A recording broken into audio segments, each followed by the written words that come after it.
Welcome to the 2018-19 Mid-Year Ambassador Update. We are taking a new approach with this presentation so that ambassadors can review information at your convenience. And really what you'll see is that we've got a broad overview of all the initiatives going on at APS with links if you want to get more details. So just a couple housekeeping items. You'll see that this presentation includes updates since we met last fall. It's available in English and Spanish, and of course you can share this with families at your schools or other community members who are interested. Anyone who has questions, please write to engage at apsva.us. And thank you so much. We really appreciate the help of ambassadors and PTAs in sharing this important information with families throughout the year.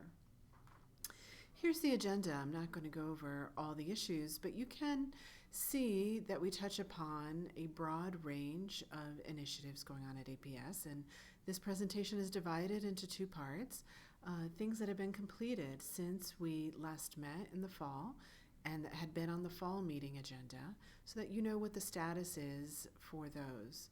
Also, we're looking ahead, even though, we just have what feels like a few months left in this school year. There is still a lot of work to be done, and this gives you a good idea of what's coming up.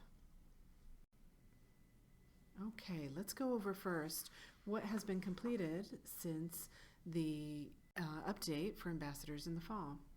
The strategic plan, as you know, we had mentioned then that a new 2018 to 2024 strategic plan was in the works, and in October the school board approved the final one. We've begun incorporating this into our work and monitoring the progress. There are 4 goals, as you can see listed here. Oh, actually, more than 4. I'll have to check my math. And if you'd like more information, such as the performance objectives, the core values, the mission and vision, all of that can be found at this link at the bottom. The Your Voice Matters survey, I'm sure you all remember participating in this about a year ago. We had more than 12,000 students, staff, and families who participated in this new survey.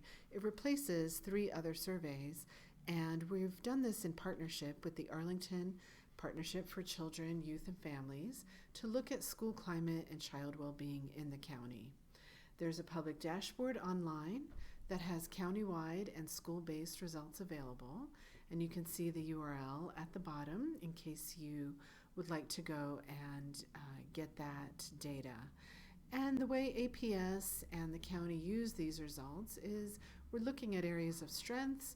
Where do we need to improve? How can what we've learned from this survey be incorporated in the strategic plan? The next time we'll do a Your Voice Matters survey will be the next school year. You probably are aware of the name decisions, school name decisions that the school board has made.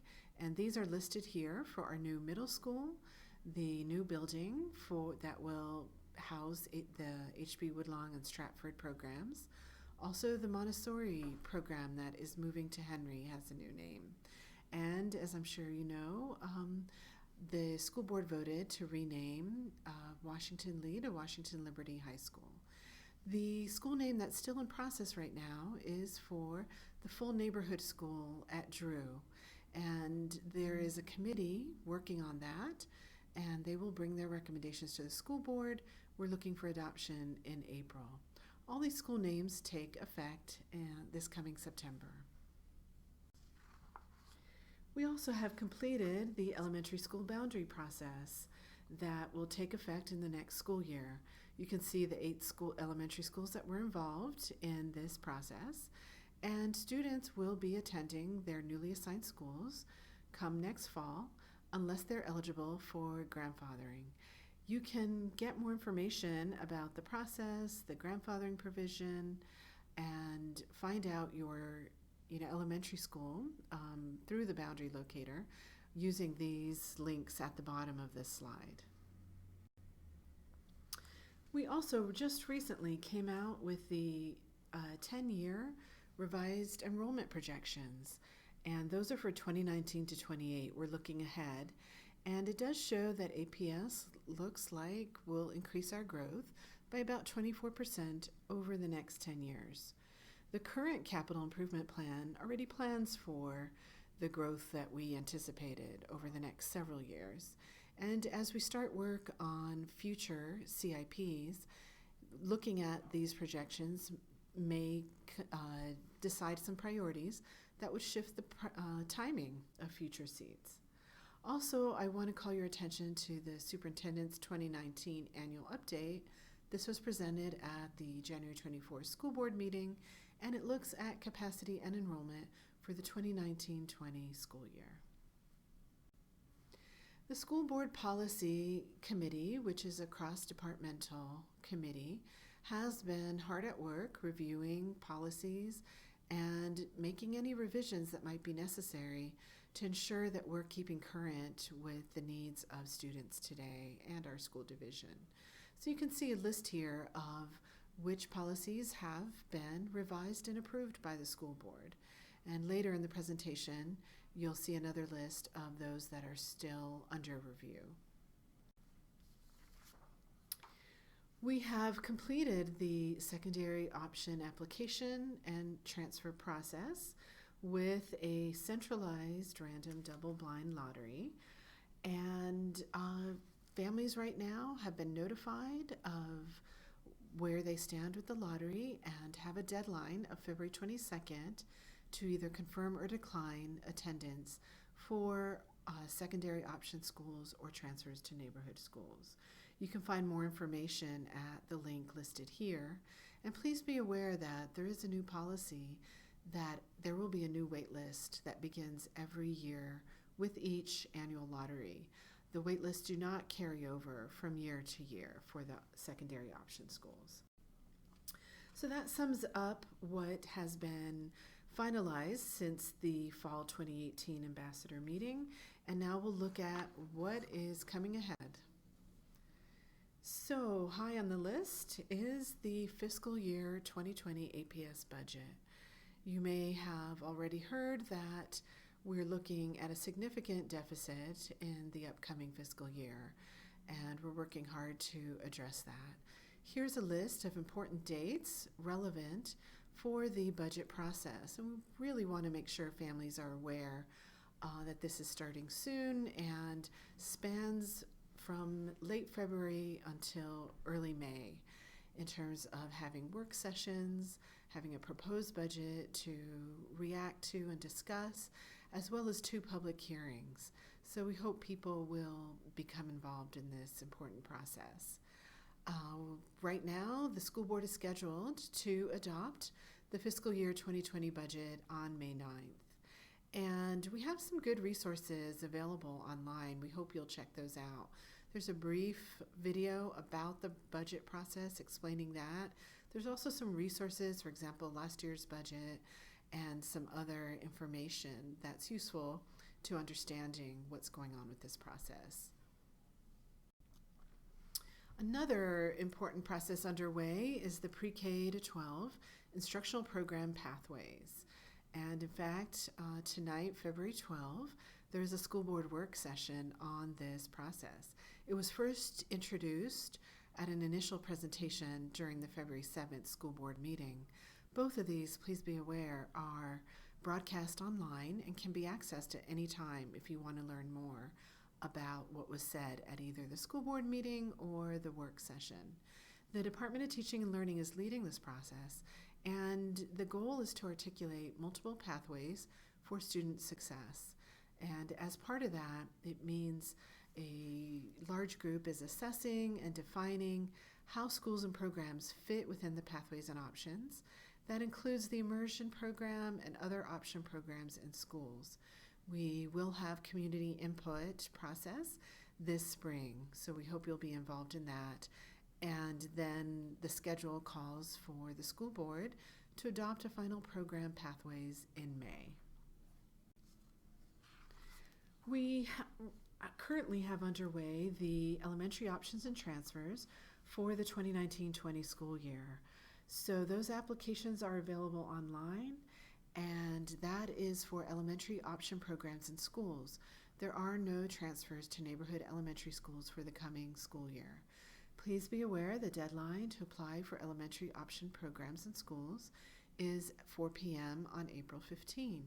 Again, as I mentioned with the secondary option and program process, we do have a new wait list that begins with each annual lottery. So the wait lists do not carry over from year to year. And here is a link for more information. We have had a plan to swap the buildings for Arlington Science Focus School and Key School, and this plan was paused in January for various reasons. It's important that we felt it was important to allow the decision to be informed by the new enrollment projections I mentioned earlier, as well as the PreK-12 Instructional Program Pathways. Also, right now, data is being collected for broad program evaluations of world languages, ESOL, HILT, and special education. All of these have an impact, and it was important to pause the plan in order to take that information into consideration. Right now, APS is looking to reevaluate the best location for elementary immersion and determine how to best meet the needs of all students interested in this very successful, strong option pathway. We expect this process to conclude at the end of this year, in December. There are several updates on school construction. We have a lot to get ready for the 2019-20 school year, as you can see here. This gives you an idea of where do things stand with construction for the new Fleet Elementary School, Dorothy Hamm Middle School, the Heights Building on Wilson Boulevard in Roslyn, and also refreshes for Henry and Drew Elementary, as they also will open in a new iteration this fall. You can see too that there are some construction adjustments being done at the Career Center in terms of relocatable classrooms and bringing the kitchen up to a full service status so that hot food can be cooked on site, as is done at other schools. And you can always get more information on the progress of this school construction by visiting our Facilities and Operations webpage. The Education Center is another place that is under some construction, and you may know that APS is looking to add 500 to 600 more seats that will be part of W&L as of September 2021. So that process has gotten off the ground with a building level planning committee that has been looking at this, working on it since last fall, and culminated in a broad community meeting in December. The school board is now in the process of looking at schematic design information and will take action in February for this to continue forward. Here are the additional policies that will be reviewed in this school year.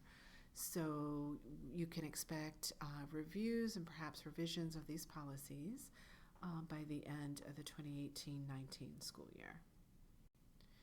One other initiative that will include community input is a follow-up to the revised options and transfers policy. We will be gathering community input this spring on the proposed PreK-12 Instructional Program Pathways, the proposed definition of option school and programs. We're also looking at, right now there is sibling preference at the elementary level, and should this be expanded to the secondary level as well. In addition, our staff is considering, are there alternative ways to hold lotteries for admission to option programs in schools? How are other communities doing this, and how are we best ensuring that it is an accessible and equitable way to go about holding the lotteries? We expect community engagement to take place this spring. So that is it, ambassadors. Thank you again. We greatly appreciate all you do to help get information out on these initiatives to the families at your school. We feel it's so important to get that community input, and we really are grateful for everyone who gets involved. Just so you know, coming up in the next couple of months, in terms of the ambassador program, we'll be looking at sending out an online questionnaire. I'd like to learn from you what your thoughts are on the program. Are there ideas and suggestions you have? That would be terrific. Also, we have to start thinking about 2019-20, and probably some of you would like to continue serving as ambassadors. That would be wonderful. Others may be moving on to the next school level, and we want to make sure every school is represented in the ambassador program. So thank you, and please contact Engage at apsva.us with any questions you may have.